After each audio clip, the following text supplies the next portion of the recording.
Good morning everyone. स्वागत एक बार फिर आप सबका मेरे इस इंटरेस्टिंग ब्लॉग में। तो मेरी मम्मी आई हुई थी और बहुत सारा सामान लेके आई थी। तो मुझे कल से बोल रही थी कि इसको अनबॉक्स करो, क्या क्या लाया सबको खोल के सेट करो। तो मैं बैठ गई और मैंने सोचा कि मैं थोड़ा शूट भी कर लेती हूँ क्योंकि एक कंटेंट हो जाएगा मेरे लिए और ये अच्छा है। तो मम्मी बैठ के बता रही थी सारे चीज़ों को क्या क्या लेके आई थी। तो सबसे पहले ये लेके आई थी घर हाथों से बने हुए ठेकुआ और निमकी। ऐसे तो मुझे उतने पसंद नहीं है लेकिन माँ का प्यार है। साथ में बने लेके आई थी प्योर मस्टर्ड ऑयल, यहाँ लाल मिर्ची पाउडर था। तो मेरी मम्मी को जो भी समझ में आता है सब भर लेती है। बेटियों के लिए माँ ऐसी ही होती है।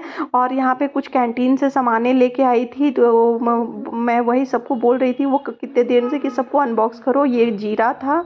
तो ऐसे तो मेरे पास था और एक एक चीज़ करके मैं अनबॉक्स कर रही थी और देख रही थी क्या क्या है। इस सबको रखने के लिए भी मुझे एक्स्ट्रा कंटेनर्स चाहिए होगा।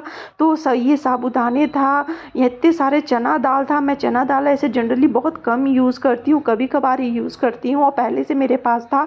तो मम्मी का इतना सारा प्यार था, मैं मना नहीं कर पाती। मम्मी मेरी ऐसी है, कितना भी बोलती हूँ कि मत लाओ मत लाओ लेकिन नहीं मानती है। और यहाँ पे मम्मी लेके आई थी 2 रिफाइंड ऑयल के पैकेट्स। यहाँ इतनी सारी कलौंजी लेके आई थी जो हम लोग बहुत कम यूज़ करते हैं, लेकिन बहुत सारी कलौंजी लेके आ गई थी। और पता नहीं मैं इसका क्या करूँगी। कभी कभी अगर सत्तू के पराठे बनाते तभी यूज़ होता है। और इतनी सारी कलौंजी पता नहीं मैं स्टोर करूँगी कितने दिन लास्टिंग करेगा ये पता नहीं। और उसके बाद ये मूंगफली का पूरा पैकेट था। तो मैं इसे तो फ्राई करके रख दूँगी, ज़्यादा दिन में ख़राब नहीं होगा। और ये कुछ कुछ प्रीमिक्स थे, सूजी के पैकेट्स थे और फिर कुछ मसालों के पैकेट्स थे, बेसन के पैकेट्स थे। तो मैं बहुत सारी चीज़ें खोलते जा रही थी और ख़त्म ही होने का नाम ही नहीं ले रहा था। और वो सब खोलते खोलते मुझे समझ में आ रहा था कि मैं कहाँ रखूँगी इसे, क्योंकि काफ़ी ज़्यादा सामान था। और मुझे लग रहा था कि मैं कहीं कोई सेल में गई हूँ और वहाँ राशन फ्री में मिल रहा है, वैसे मैं सामान उठा के लेके आ गई हूँ। तो सारे सामान खोलते जा रही थी मैं। इतने सारे तूर दाल और मूंग दाल का मिक्स था। तो मुझे लगता है नहीं है कि मुझे 4 महीने तक कहीं से भी कुछ राशन खरीदना पड़ेगा, इतना सारा मम्मी कुछ लेके आ गई थी। तो सब कुछ को अनबॉक्स करना था मुझे। और यहाँ था ये अजवाइन था। तो अजवाइन भी है, मैं अजवाइन तो यूज़ करती हूँ लेकिन इतना नहीं मैं यूज़ करती हूँ, थोड़ा बहुत यूज़ होता है। ये कस्टर्ड पाउडर था। और उसके बाद पता नहीं मम्मी क्यों ऐसे करती है मुझे समझ में नहीं, क्योंकि कस्टर्ड पाउडर का कुछ ऐसा है ना, मम्मी बनाती नहीं है वैसा कुछ डिशेस, तो मम्मी को लगता है कि वेस्ट हो जाएगा। और यहाँ पे कुछ रेड चिलीज थी और कॉर्नफ्लोर था। ये गरम मसाला मम्मी हाथों से पीस के लेके आई थी अपने। तो ये गरम मसाला ज़्यादा अच्छा है, इम्पॉर्टेंट है मेरे लिए, मैं बहुत यूज़ करती हूँ ऐसे गरम मसाला बिरयानी एंड ऑल में। ये कुछ ड्राई फ्रूट्स और खड़े गरम मसाले थे, ये सभी लेके आई थी।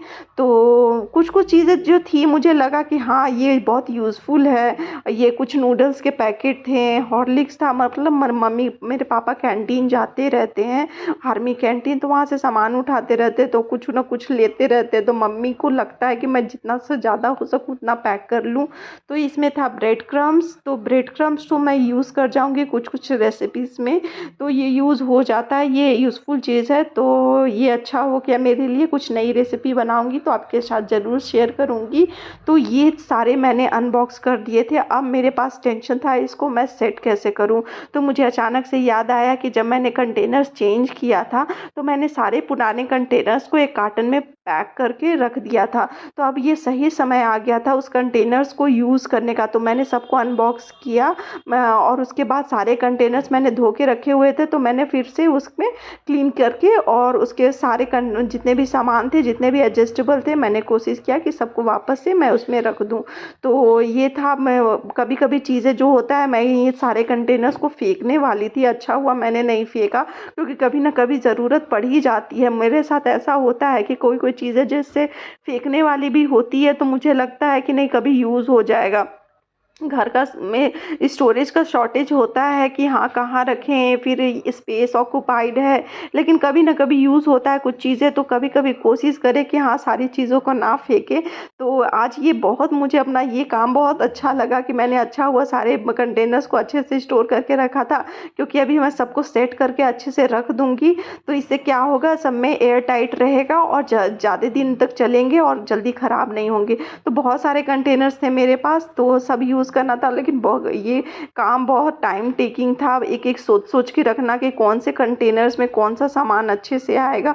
तो मैं सब सोच रही थी, मम्मी मुझे गाइड कर रही थी बगल में बैठ के कि ये करो, वो करो, और मम्मी से साथ बात भी कर रही थी मैं।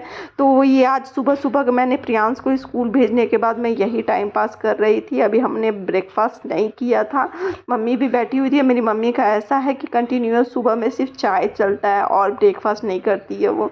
तो 1 कप चाय पीती है, उसके बाद थोड़ा बातें करती है, फिर चाय पीती है, फिर बातें करती है, फिर कुछ बनाती है, तो ऐसा चल रहा था। और मम्मी जब भी रहती है, मैं मम्मी के साथ जब भी रहती हूँ, तो मेरा भी चाय का जो इंटेक है बहुत बढ़ जाता है, मैं भी बहुत ज़्यादा चाय पीने लगती हूँ। ऐसे तो मैं चाय 2 बार ही पीती हूँ, लेकिन ऐसे मम्मी रहती है तो चाय का इंटेक काफ़ी बढ़ जाता है। तो आपकी मम्मी अभी आती होगी तो आपके लिए भी प्यार से कुछ ना कुछ लेके आती होगी। मुझे कमेंट करके बताइएगा आप लोगों को कैसा लगता है जब मम्मियाँ आती है तो मैं मम्मियों के सारे प्यार को मैं कंटेनर्स में रख रही थी, और अच्छा लगता है कि हाँ, अपना वाला फीलिंग आता है फिर से कि मम्मी अपने घर में हूँ। तो मैंने जल्दी-जल्दी सारे कंटेनर्स को सेट करके सारे सामान को सेट कर दिया। जो-जो चीज़ रैप थे मैंने उसे वापस कार्टन में डाल दिया, और ये काम ख़त्म हुआ। उसके बाद मैं और मम्मी फिर से बैठ गए चाय पीने के लिए। तो ऐसा ही चलता है, थोड़ा काम थोड़ा चाय, थोड़ा काम थोड़ा चाय, ऐसे ही हम लोग दोनों का चलता है। और मम्मी के साथ मैं रहती थी पहले, शादी के पहले, तो भी मैं बहुत चाय पीती थी क्योंकि मेरी मम्मी को बहुत एडिक्टेड है चाय की। तो शायद मुझे भी वो थोड़ा मम्मी से मिला है। तो कैसा लगा आपको ये ब्लॉग, माँ का प्यार वाला ब्लॉग बताइएगा ज़रूर, और कमेंट करिएगा। अगर अच्छा लगा तो प्लीज़ शेयर माय ब्लॉग, और लाइक एंड कमेंट जितना से ज़्यादा हो सके। और मेरा बेटा भी आपसे कुछ बोलना चाहता है। Like and subscribe and share. And Comment. हाँ, तो thanks for watching my blog. Thank you.